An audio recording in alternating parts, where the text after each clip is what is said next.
Ka Umdihar Sports and Welfare Club menta kasngi ka khat khandai tarik ulber arajar arpuar kalapan sedang ye ka lempung ye lekai bol balatip kum ka international football tournament. Bat ha ketika jingpli ye ketika lempung ye lekai bol lawan bania sakhilang da usamla Sunshine Makri kum kongsan harengkat u presiden ka Umdihar Sports and Welfare Club usamla Aibor Shadab u secretary usamla Graffinson Sengkli u vice president uba Box Stars Im u secretary shnong ka shnong Umdihar uba Agustin Makri lambat kiwe-kiwe kiri orang ba. Ha ketika lempung ye lekai bol lawan bani shim benta kumbalai pu art liki shnong kentuk ru ye ka shnong Umdihar. Bat ka cash prize lane ka song pisa jong ketika lempung ye lekai bol kalong san pau hajari ki bayora ye ka nam job bat ar pau hajari ki bawan baar.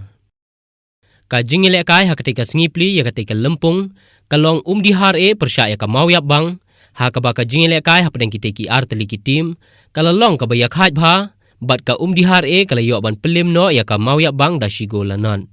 Ya lekai mentang wa pichi mentang. Saya kemudian ni apa on pusat di ba ka football. Habo sinong tau jadi. Tapi nadu pun cewa kala trekam ha. Kala don ka lungku ka longgo long snam jadi ha kantam ka sinong tau jadi. Ha kantam bo megilia.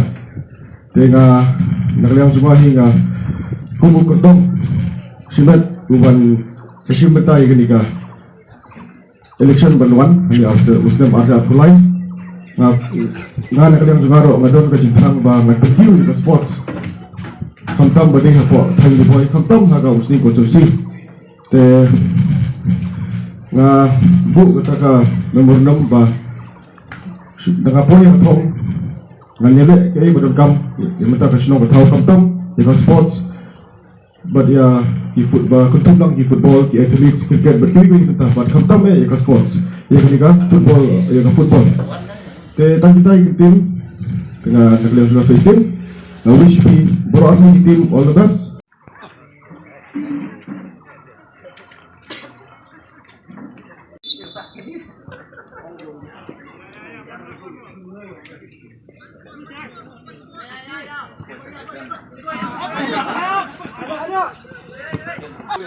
Jai. Oh.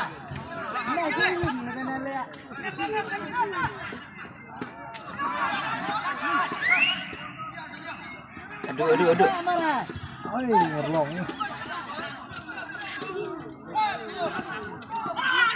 Aduh.